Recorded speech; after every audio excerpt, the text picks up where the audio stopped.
How do you feel with everything that's going on? And tell us a little bit about your current state today.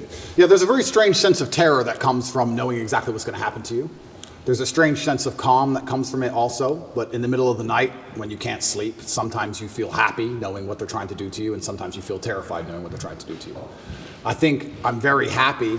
Every single podcast I did previous to this, I hammered the point home, and I made it very clear that they had the intention of trying to put me in jail. I said, there's 3 lives. They try and cancel you and slander you and destroy your name.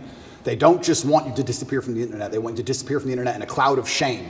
They have to shame you, which is why they chose the crimes they did for me, and it's why they usually choose the crimes they choose, because it's heinous. They want to shame you, and they want you to disappear with your head facing the ground and never pop up again. Obviously, they attempted to cancel me, and I became more famous than ever before. I even said to you on your podcast, and I said on other podcasts, I said, I think they made a mistake. I think when you have power and you overuse it, what happens is a rebellion. That's how a revolution starts. When you have power, you have to be very, very careful with how you use that power. The second you overuse it, there's a revolution, and we're in Romania, so they know all about that. That's exactly what happens. And I said at the time, I think I was a mistake. I think they made a big mistake canceling me the way they did. And then the second time, the second life, which I described as they try and put you in jail for no reason. Here we are in the current scenario. I knew it was going to happen. And the third one is they put a bullet in your head. So we're going to have to see how the second life plays out. And yeah, I mean, when this is all over and I win the court case and I get the not guilty, I won't be smiling. I'll be walking out the courtroom with my head on a swivel. That's the kind of life I'm living now. I'm going to be thinking, oh, okay, so their second attempt failed. Now what? Like, do I want to fly private anymore?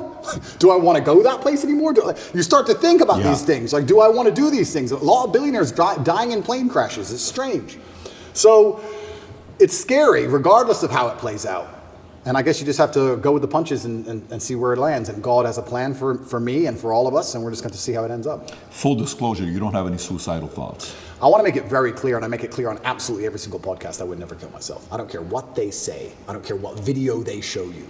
Never under any circumstance would I kill myself. It's haram. Never. I don't care if they put me back in the dungeon, solitary confinement by myself for the rest of my human years. I would never kill myself, ever, ever. So if that ever happens, God forbid, do not believe whatever garbage they tell you. The chance of me killing myself is precisely 0. And you had this complete level of certainty that this is exactly how it would play out. You've said this on umpteen podcasts that this is their agenda. They have to damage my influence. They have to damage my influence. They can't sit there and let me be influential because I'm saying things that they don't like me saying.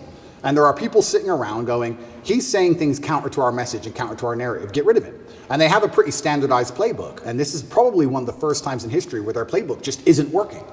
Cancel him. Well, he's still around. Oh, well, lie about him in the news. Just say he touches chicks. Well, no one believes it. Oh, all the comments are on his side. Everyone's calling us liars. Okay, then do it again. Then do it again. Make up a new girl. Then do it again. Find someone else. Yeah. And they keep attacking me with the same weapons, but the bullets are bouncing off. And that doesn't give me a sense of calm. That doesn't make me think, ha ha ha, I'm invincible. It makes me think, uh-oh. It makes me think, uh-oh, because human life is cheap at the top. It's very cheap. Does it make you want to sit on the sidelines and be quiet and just kind of live a life with your family, your kids? Does it make you want to do that? Maybe all these attention is actually not a good thing. It's interesting. Because sometimes I analyze myself and think, why don't I just do that? Why don't I just disappear?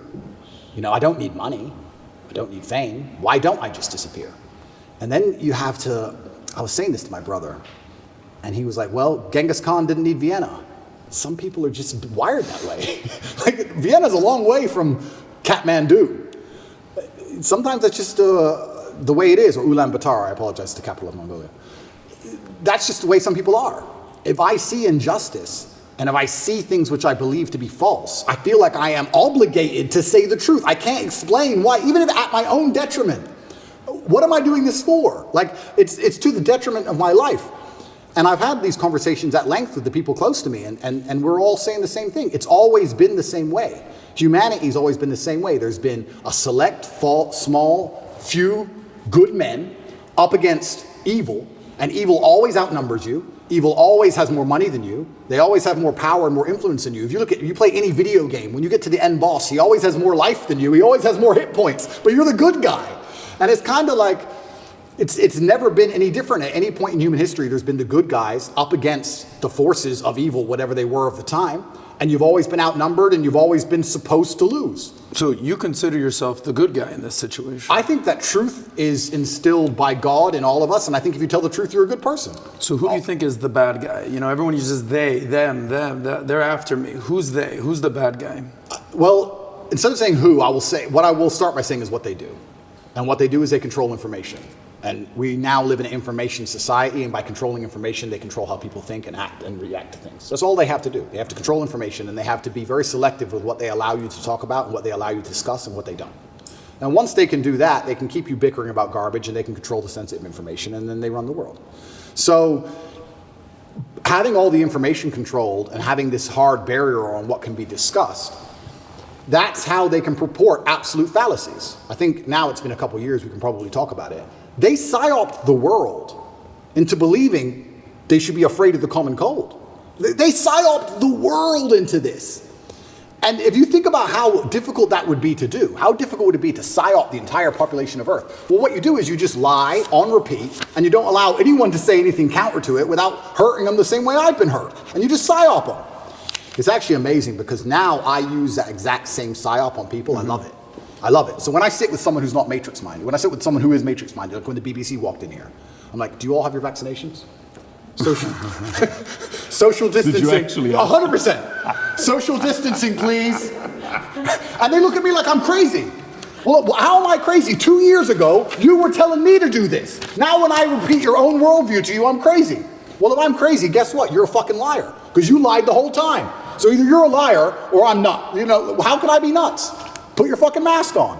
If I ever talk to any of these clowns again, they're going to be fully masked up. And I refuse. I don't care if you've had 2 booster jabs. No, I want all 6 injections. I want paperwork or get fucked. You're not coming in the house. I'm scared of COVID. It's dangerous. I believe the mainstream media. I'm scared. Connect is an application which allows you to take a minute to connect with influencers from all around the world. My name is Andrew Tate, and I'm available to speak directly to you on Connect. So if you like this clip and you want to watch another one, click right here. And if you want to watch the entire podcast, click right here.